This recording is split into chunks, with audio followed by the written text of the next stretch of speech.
वैसे तो आज हम वीडियो में इंट्रोगेटिव सेंटेंस पढ़ाने वाले थे, लेकिन अब सोचते हैं कि उससे पहले थोड़ा सा जो है कि कुछ विशिष्ट होते हैं, कुछ विशेष होते हैं, उनका परिवर्तन आपको सिखा दें। क्योंकि अगर वो ये परीक्षा में आ जाते हैं तो लड़कों को समझ में नहीं आता कि उसका हम कैसे परिवर्तन करें। ठीक है, तो आज कुछ विशिष्ट 4-5 नियम उसके हैं, उसको हम आज आपको पढ़ाएंगे। ठीक है, अब उसमें सबसे पहले नंबर पर है वोकेटिव केस। यदि रिपोर्टेड स्पीच में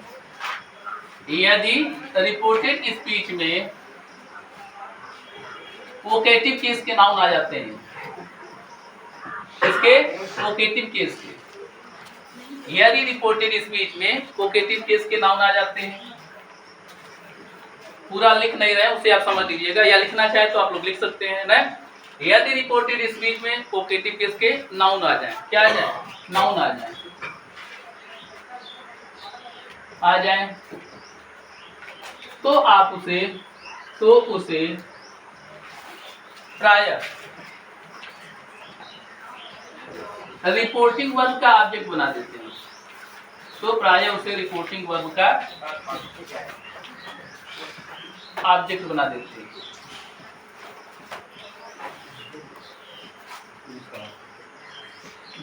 हैं। मतलब क्या है, देखो बात नहीं करेंगे। वोकेटिव केस का मतलब क्या होता है, हिंदी में उसको बोलते हैं संबोधन कारक। क्या बोलते हैं उसको, संबोधन कारक। ठीक है, क्या बोलते हैं, संबोधन कारक। जब हम किसी को संबोधित करते हैं, क्या करते हैं, जब हम किसी को संबोधित करते हैं तो उसी को हम अंग्रेजी भाषा में क्या बोलते हैं, वोकेटिव केस बोलते हैं। क्या बोलते हैं, वोकेटिव केस।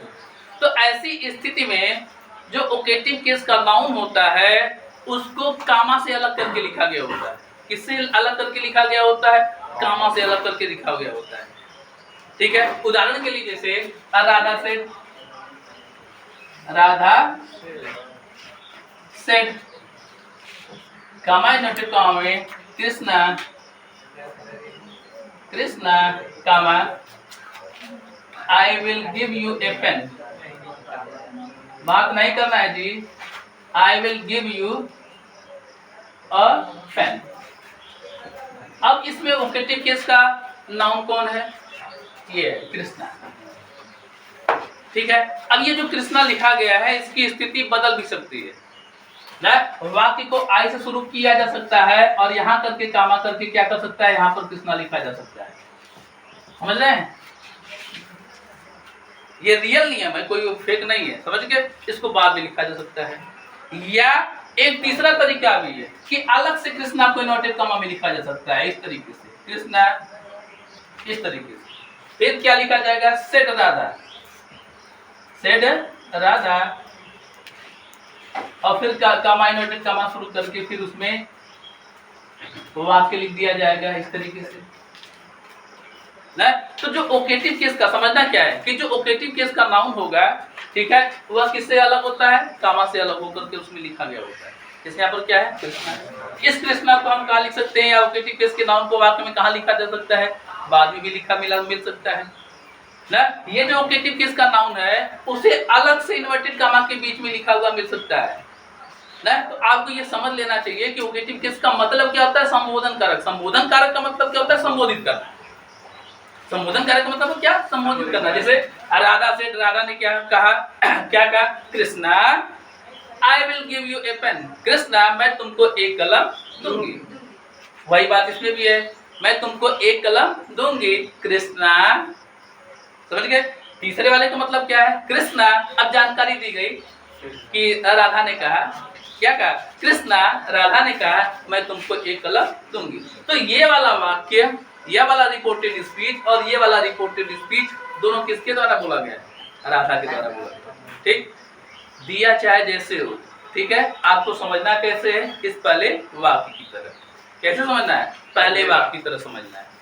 ठीक, तो तरीका आपको क्या बताया गया कि यदि रिपोर्टेड स्पीच में वोकेटिव केस के नाउन आ जाए तो उन्हें क्या करेंगे, रिपोर्टिंग वर्ब का ऑब्जेक्ट बना देंगे। तो बना देंगे, तो देखो क्या हो जाएगा, राधा। अब सेट की जगह क्या आ जाएगा, टोल्ड हो जाएगा। पहले जानकारी दिया गया था, क्योंकि कृष्णा को आप यहाँ क्या कर रहे हो, ऑब्जेक्ट बना रहे हो। जब ऑब्जेक्ट बनाओगे तो टू आ जाएगा, यानी तब आपका क्या हो जाएगा, सेड टू कृष्णा। इस तरीके से आ जाएगा, आ जाएगा, आ जाएगा। हाँ नहीं बोल सकते हो। Yes, sir. तो राधा, फिर इसके बाद क्या कर देंगे, टोल्ड, और फिर क्या हो जाएगा, कृष्णा। आपने क्या किया, कृष्णा को रिपोर्टिंग वर्ब का ऑब्जेक्ट बना दिया। अब उसके बाद सारे नियम आप कुछ क्या लगभग सभी जानते हो। दैट हो गया। फिर आई बदलेगा किससे, राधा से, तो क्या आएगा, सी आएगा। विल को बदलेंगे वुड में, गेव, और यू बदलेंगे किससे बदलेंगे, कृष्णा से। जो सुनने वाला होता है ऑब्जेक्ट होता है, किससे बदलेंगे, कृष्णा से। तो क्या आएगा, हिम, कोई प्रॉब्लम समझने में, नहीं ना, कोई प्रॉब्लम समझने में नहीं ना। अब अगला देखो, दूसरी बात है, ठीक है। यदि रिपोर्टेड स्पीच में, यदि रिपोर्टेड स्पीच में वोकेटिव केस का नाउन आवे, वोकेटिव केस के नाउन आवे, नाउन आए, और वे ऑब्जेक्ट बनाने के लिए उपयुक्त न हो, वे ऑब्जेक्ट बनाने के लिए, ऑब्जेक्ट बनाने के लिए उपयुक्त न हो, या रिपोर्टिंग वर्ब का ऑब्जेक्ट पहले से दिया गया हो, रिपोर्टिंग वर्ब का ऑब्जेक्ट पहले से दिया गया हो, तो अब आपको क्या करना पड़ेगा। प्रॉब्लम क्या हो गई कि हो सकता है कि गाली को संबोधित करने में किसी को गाली दिया गया हो, कुछ उल्टा सीधा कहा गया हो, है ना, तो उसको ऑब्जेक्ट के स्थान पर रखना थोड़ा सा अनुचित सा लगेगा, है कि नहीं। या ऐसा हो सकता है कि रिपोर्टिंग वर्ब को वर्ब का ऑब्जेक्ट बना देते हैं, ऑलरेडी रिपोर्टिंग वर्ब का ऑब्जेक्ट दिया ही है उसमें, ऑलरेडी उसमें रिपोर्टिंग वर्ब का ऑब्जेक्ट लिया ही है, तो कहां कैसे ऑब्जेक्ट बनाएंगे उसको, है ना। उस स्थिति को सॉल्व करने के लिए आपको क्या करना है, देखो ऐसे लिख दिए, इसके बाद क्या लिखेंगे, एड्रेसिंग। उसको कैसे सॉल्व करेंगे, सबसे पहले क्या लिखेंगे, एड्रेसिंग लिखेंगे, या क्या लिखेंगे, कॉलिंग लिखेंगे। ये नियम जल्दी सबको समझ में नहीं आता है, ठीक है, लेकिन अगर हमारी बात को मानोगे तो एकदम इजी है, कहीं कोई कठिन बात इसमें नहीं है। अब एड्रेसिंग का प्रयोग कर सकते हो सबसे पहले, या किसका प्रयोग करोगे, कॉलिंग का प्रयोग करोगे। कुछ लोगों को समझ में नहीं आता एड्रेसिंग लगाएं कि कॉलिंग लगाएं, वैसे नियंत्रण दोनों क्या है, सही है, चाहे आप एड्रेसिंग को लगाइए चाहे आप कॉलिंग को लगाइए। यदि आप वास्तव में इनमें अंतर करना चाहते हैं ना, तो आप अंतर भी कर सकते हैं। एड्रेस हमेशा समूह को किया जाता है, एड्रेस हमेशा किसको किया जाता है, समूह को। यदि वाक्य से ऐसा लगे कि एक समूह को संबोधित किया जा रहा है, ठीक है, तो किसका प्रयोग करें, एड्रेस का प्रयोग करें। किसका प्रयोग करें, एड्रेस या एड्रेसिंग का प्रयोग करें। और जब लगे कि एकल किसी एक आदमी को पुकारा जा रहा है, एक आदमी को एड्रेस किया जा रहा है, एक आदमी से बात की जा रही है, तब किसका प्रयोग करें, कॉलिंग। वैसे नियम क्या है, दोनों सही है, चाहे आप एड्रेसिंग का प्रयोग करें चाहे कॉलिंग का, इसमें कोई अंतर कोई प्रॉब्लम नहीं है। हाँ, अगर अंतर करना चाहते हैं तो बताया जा रहा है कि अगर समूह की बात हो तो एड्रेस शब्द का प्रयोग करिए, और एक आध आदमी की बात हो तो किसका प्रयोग करिए, कॉलिंग। सबसे पहले लिखेंगे एड्रेसिंग या कॉलिंग, आ जाएगा। अब इसके बाद आपको रिपोर्टिंग वर्ब का ऑब्जेक्ट लिखना है। क्या लिखना है, रिपोर्टिंग वर्ब का ऑब्जेक्ट लिख देना है डायरेक्ट। क्या करो, रिपोर्टिंग वर्ब का ऑब्जेक्ट लिखो, ठीक है। एक और तरीका है, उसको भी बता देते हैं, या रिपोर्टिंग वर्ब के ऑब्जेक्ट के हिसाब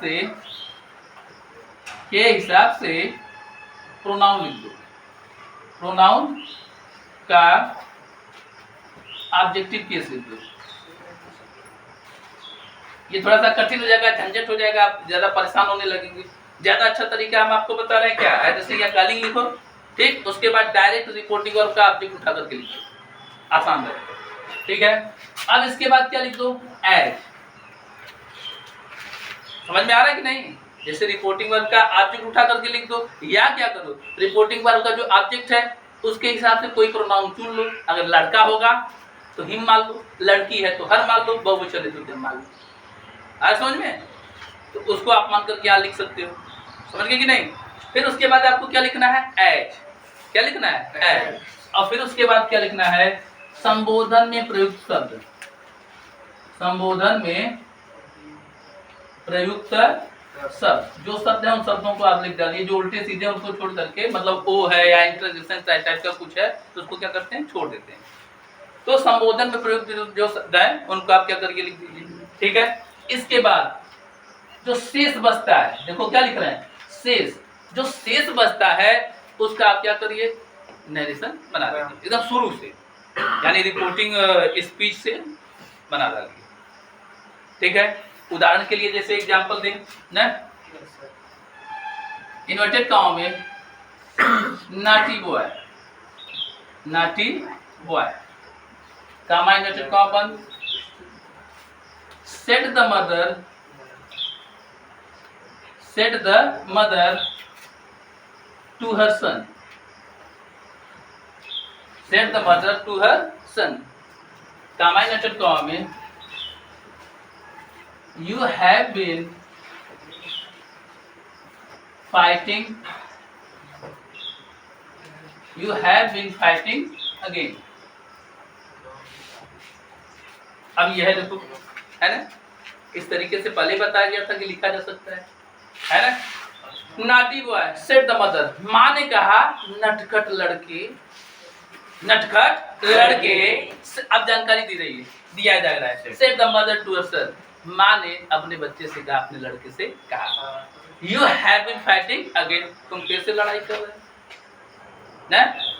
तो अब अगर नाटी बॉय, यही क्या है, वोकेटिव केस का नाउन है, इस नाटी बॉय को कहाँ, यहाँ पर भी लिखा जा सकता है, कामा के अंदर, अभी बताया गया ऊपर वाले वाक्य में ना, कामा नाटी कामा शुरू हो जाएगा और यहाँ क्या लिखा गया, naughty boy comma you have been fighting again, इस तरीके से भी लिखा जा सकता है, समझ रहे कि ना। तो अब क्या करोगे, अब नाटी बॉय को यहाँ पर आप ऑब्जेक्ट के स्थान पर लिख नहीं सकते क्योंकि ऑलरेडी इसमें ऑब्जेक्ट दिया गया है, ठीक है। और थोड़ा नाटी नटखट कहा गया है, शरारती कहा गया, थोड़ा सा अनुपयुक्त भी लगता है, कर सकते थे लेकिन अगर ऑब्जेक्ट नहीं होता तो, है ना। तो अब क्या करेंगे, एड्रेसिंग या कालिंग का सबसे पहले प्रयोग करेंगे बनाने के लिए। हमने कहा ना कोई अंतर नहीं होता, अंतर करना चाहो तो कर सकते हो, एड्रेसिंग का प्रयोग कर दो या कालिंग का प्रयोग कर दो। अब उसके बाद क्या लिखना है, रिपोर्टिंग वर्ब का ऑब्जेक्ट, रिपोर्टिंग वर्ब का ऑब्जेक्ट क्या है, हर सन, रिपोर्टिंग वर्ब का, यही रिपोर्टिंग वर्ब है ना, रिपोर्टिंग वर्ब का ऑब्जेक्ट कौन है, हर सन, बात करने वाला सब्जेक्ट और बात सुनने वाला ऑब्जेक्ट। माँ किससे कर रही है, अपने बेटे से कर रही है, तो हर सन क्या है, उसका ऑब्जेक्ट है ना। तो यहाँ पर क्या लिख दो, हर सन। अब उसके बाद क्या लिखना है आपको, एज लिखना है, उसके बाद क्या लिख देंगे, एज लिख देंगे। फिर क्या है, संबोधन में प्रयुक्त शब्द, क्या कहा है माने, नाटी बॉय, क्या कहा है, नाटी बॉय। अब इसमें ऐसा एक नियम होता है कि जब ओकेटिव केस का नाउन होता है या ओकेटिव केस में लिखा गया होता है तो उसके साथ किसी आर्टिकल का प्रयोग नहीं होता है, ए एन द का प्रयोग, ये ग्रामर का नियम है। ओकेटिव केस के साथ यानी संबोधन कारक के साथ अगर लिखा गया है ना, दिया गया है, तो उसके साथ ए एन द का प्रयोग नहीं होता, लेकिन जब उसको हम सामान्य में लिखते हैं तो उसके साथ ए एन द का प्रयोग कर सकते हैं, ठीक है। तो यहाँ नाटी बॉय लिखा गया है लेकिन ए एन द का प्रयोग इसके साथ नहीं है, तो आप इसके साथ ए एन द का प्रयोग जो उपयुक्त है उसको आप कर सकते हो। तो क्या लिख सकते हो, a naughty boy, as a naughty boy. अब इतना सब कुछ आपको करना पड़ा सिर्फ किसके लिए, किसको सॉल्व करने के लिए, इस नाटी बॉय को सॉल्व करने के लिए ना, इस एड्रेसिंग को या इस ओकेटिव केस को सॉल्व करने के लिए हो जाएगा एकदम आसानी से। अब इसके बाद जो बचा, देखो ये समाप्त हो गया और ये समाप्त हो गया आपका, इसके बाद जो शेष बचता है उसके आगे आप नियम से बनाते हुए चले जाओ। उसके बाद क्या बता, said the mother, the mother said, the mother said, said commanded comma के स्थान पर दैट हो जाएगा। अब यू को बदलोगे किससे, सन से, यू को किससे बदलोगे, सन से, तो क्या आ जाएगा, ही, फिर क्या हो जाएगा, हैड, हैड क्या हो जाएगा, हैड बीन फाइटिंग अगेन। कोई प्रॉब्लम समझने में आ जाएगा। अब दूसरी वाली बात समझ लो, अगर के हिसाब से अगर प्रोनाउन का प्रयोग करते हो तो ना, इसी में समझ लो एड्रेसिंग या कॉलिंग का प्रयोग कर दिया। अब इसके बाद क्या कहा गया कि रिपोर्टिंग वर्ब के ऑब्जेक्ट के हिसाब से क्या कर लो, प्रोनाउन का ऑब्जेक्टिव केस लिखो। प्रोनाउन क्या है, हर्सन है। हर्सन मतलब पुरुष है ना, तो उसके लिए प्रोनाउन क्या हो जाएगा, ही, और ही का ऑब्जेक्टिव केस हिम, यानी एड्रेसिंग या कॉलिंग हिम। फिर क्या लिख दो, एज, फिर ए नाटी बॉय। अब तब इसके बाद यहाँ पर हर सन को, चूंकि सन को लिखे नहीं हो, हिज सन को या हर सन को लिखे नहीं हो, तो यहाँ पर क्या कर दोगे, द मदर टोल्ड हर सन, फिर यहाँ पर लिखना पड़ेगा। अगर वहां से हटा करके डायरेक्ट यहाँ लिख दिया तो फिर वहां आपको लिखने की आवश्यकता नहीं है, क्योंकि वाक्य में आपने प्रयोग कर दिया है। ठीक है। अगर यहाँ प्रोनाउन प्रयोग कर दिया फिर तब आपको वहां पर ऑब्जेक्ट को लिखना पड़ेगा। अब तब वहां पर सेट की जगह आपको क्या लिखना पड़ेगा, टोल्ड लिखना पड़ेगा, क्योंकि वहां पर ऑब्जेक्ट मौजूद है। ठीक है, तो इजी तरीका यही है कि एड्रेसिंग या कॉलिंग लिखो, डायरेक्ट रिपोर्टिंग वर्ब का ऑब्जेक्ट लिखो, फिर उसके बाद एज लगा दो, फिर उसके बाद जो संबोधन प्रयुक्त शब्द है उसको लगा दो, उसके बाद जो शेष वाक्य बचता है उसका आप नरेशन बना। नोट करो जल्दी से नोट कर लो। तो चलो अब देखो, रिपोर्टेड स्पीच में तीसरा नियम है विशिष्ट वाले में। रिपोर्टेड स्पीच में यदि निडंट आता है, क्या बोला है, यदि रिपोर्टेड स्पीच में क्या आता है, निडंट आता है, तो उसे निडंट ही रहने दिया जाता है, उसमें कोई परिवर्तन नहीं। ठीक है, उसमें कोई परिवर्तन आप नहीं करेंगे। उदाहरण के लिए जिसे कहा जाए कि he said to his wife, बात नहीं करना है, he said to his wife, कामा और इन्वर्टेड कॉमा, शोर नहीं करिए, शोर मत करिए, समझ रहे हैं। I needn't go there now, I needn't go there now। तो नियम क्या आपको बताया गया कि यदि रिपोर्टेड स्पीच में क्या मिला, निडंट मिला, तो आपको उसको चेंज नहीं करना, उसको वैसे का वैसे ही बनाते।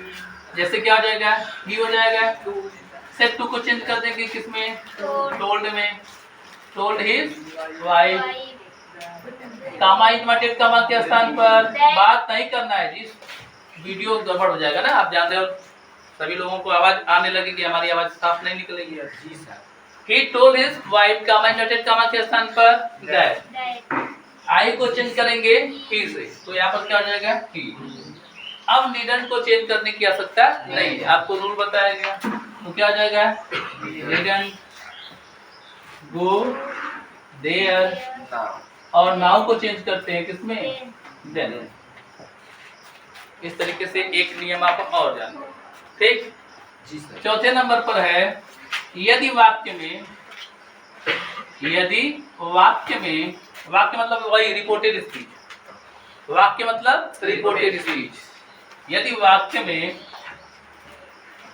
वेल किस शब्द का प्रयोग किया गया हो, वेल का प्रयोग किया गया हो, या क्या प्रयोग किया गया है, यूसी का प्रयोग किया गया, किसका प्रयोग किया गया, वेल का या यूसी का प्रयोग किया गया हो, का प्रयोग किया गया हो, तो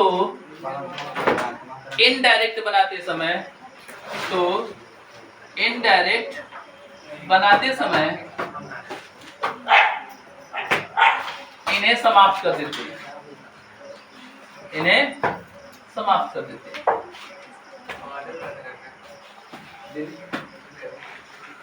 ना क्या करते हैं, इन्हें समाप्त कर देते हैं। किसको, वेल अगर मिलता है WELL, ये बोलचाल में, ऐसा क्या है कि ये बोलचाल में प्रयोग होने वाला शब्द है, निरर्थक एक प्रकार से होता है, इसका कोई विशिष्ट भाव नहीं होता। यही रीजन है कि जब हम इनडायरेक्ट बनाते हैं तो इनको क्या करते हैं, छोड़ देते हैं, इनकी आवश्यकता नहीं रहती। उदाहरण के लिए इसे कहा जाए, my mother said, my mother said, comma inverted comma में बात नहीं करना है, well Ram, comma I shall give you a book, I shall give you a book. ठीक है, अब देखिए क्या है, my mother said, comma inverted comma में क्या बोला गया, वेल राम। क्या बोला गया, well Ram, comma I shall give you a book. तो यहाँ पर वेल का क्या प्रयोग है, निरर्थक है। अब आपके पास क्या बचा, राम, और राम किस रूप में है, वोकेटिव केस में। किस रूप में है, वोकेटिव केस में। इसको क्या करेंगे, रिपोर्टिंग वर्ब का ऑब्जेक्ट बना देंगे। क्या हो जाएगा,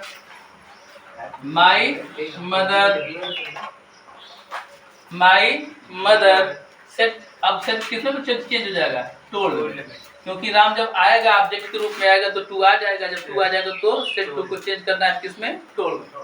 माई mother told Ram, comma inverted comma के स्थान पर दैट। अब आई होगा, कोई प्रॉब्लम हो तो हमसे पूछिएगा, आई है किससे चेंज होगा, मदर से, माई से नहीं, किससे चेंज होगा, मदर से। माई यहाँ पर क्या होता है, पोसेसिव केस होता है, संबंध बताने वाला होता है। बहुत से लोग ये सोचते हैं कि माई के अनुसार चेंज हो जाता है, माई फर्स्ट पर्सन इसके अनुसार चेंज होने लगता है, ऐसा कोई बात नहीं। ये केवल संबंध बताने के लिए प्रयोग किया जाता है। वास्तविक नाउन जो होता है उसके अकॉर्डिंग चेंज होता है। तो मदर है, मदर के लिए क्या प्रोनाउन हो जाएगा, सी। आई करता कारक है, इसलिए यहाँ पर क्या आ जाएगा, सी। आई था तो शैल था, आई था तो शैल है। अगर यहाँ पर क्या हो गया, सी, तो सी के साथ किसका प्रयोग होगा, विल का। तो विल का क्या हो जाएगा, वुड।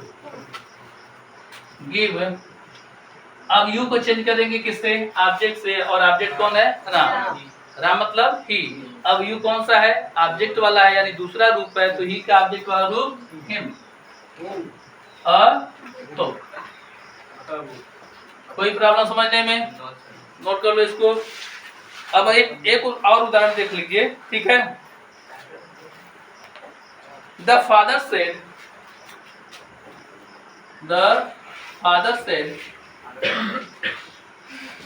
कामा इनवर्टेड कामा में you see, comma I can not tolerate, I cannot tolerate such things.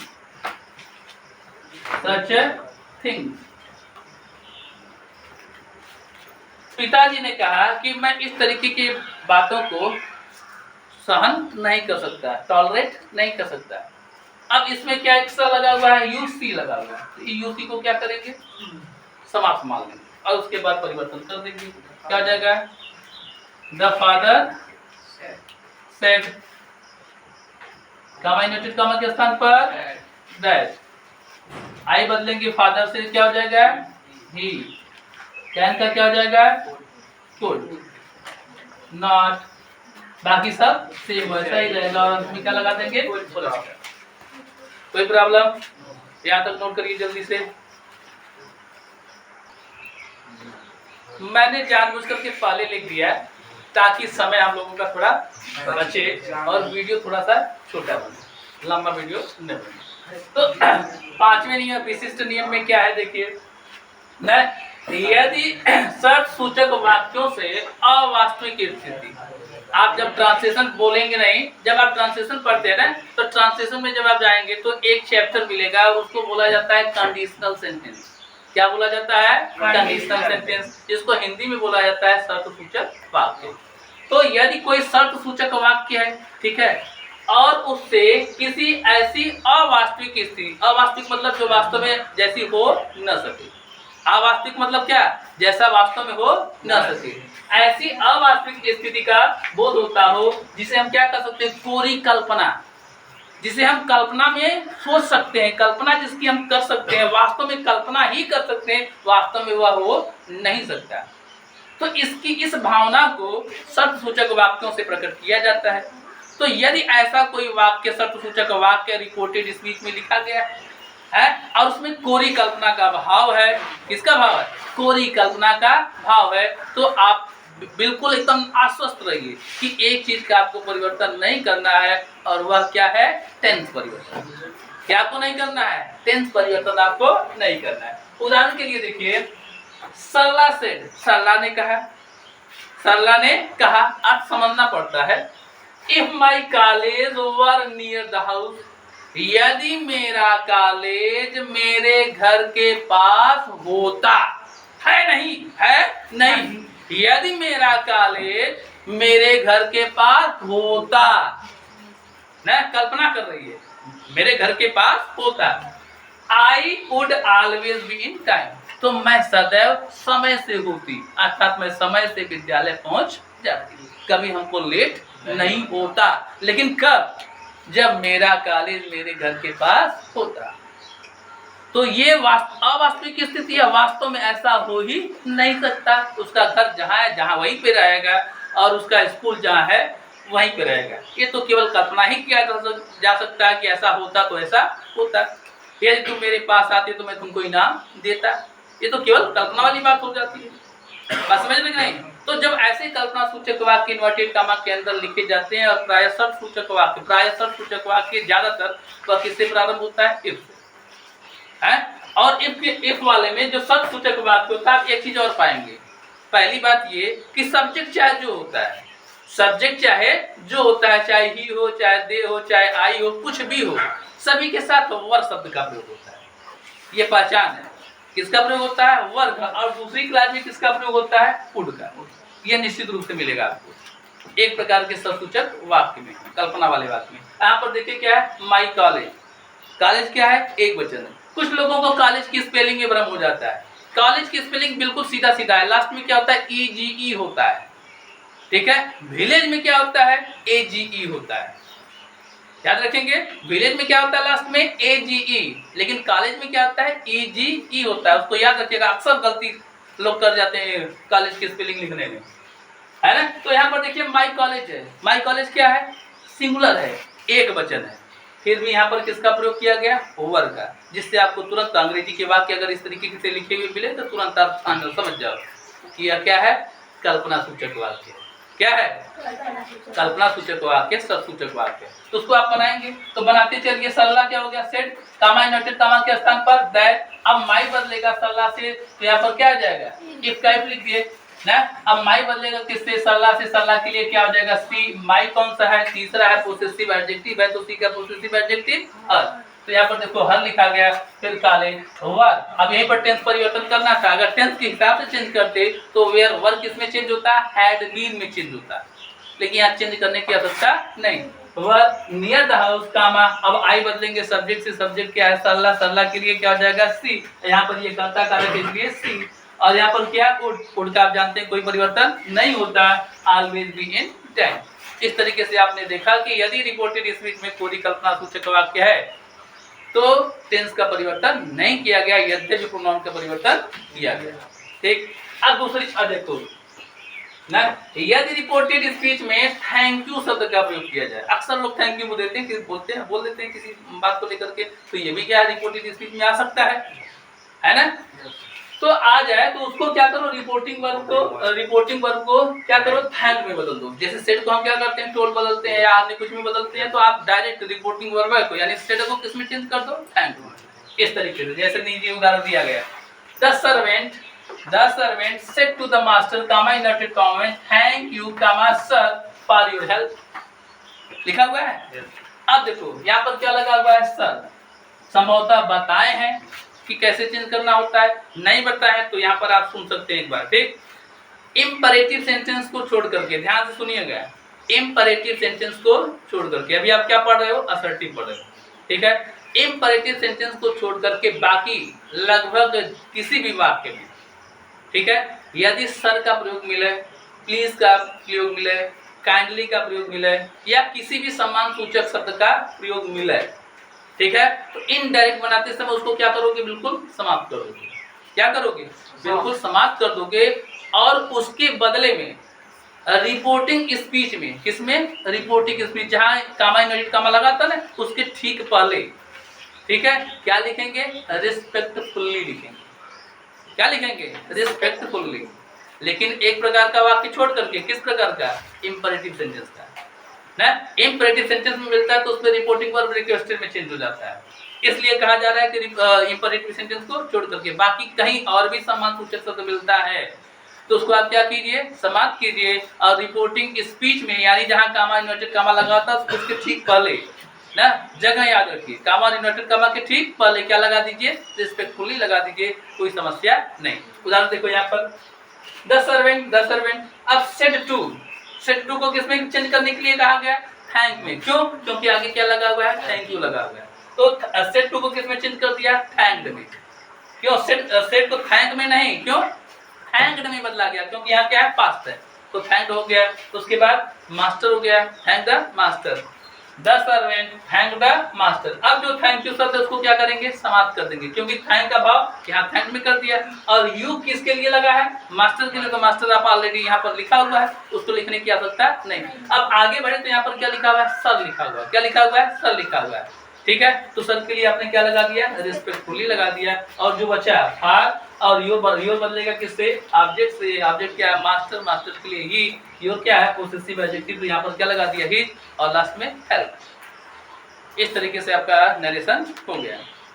तो ये कुछ विशिष्ट प्रकार के नरेशन थे, है ना। अब इस तरीके से ये असर्टिव सेंटेंस लगभग आप अच्छी तरीके से बनाना सीख गए। कल हम आपको, या अगले वीडियो में हम आपको सिर्फ 5 या 6 नियम आपको बताएंगे, ठीक है, जिसमें आपको प्रश्नवाचक वाक्यों का नरेशन बनाना आ जाएगा। जितना अभी तक बताया गया, अगर ये अच्छी तरीके से आपको आ गया तो आप बिल्कुल आश्वस्त रहिए कि अब कुल मिलाकर के ना एक दिन में एक चैप्टर लगभग हम आपको पढ़ा देंगे, सिखा देंगे, अच्छी तरीके से बता देंगे, और ऐसा नहीं आपको आएगा।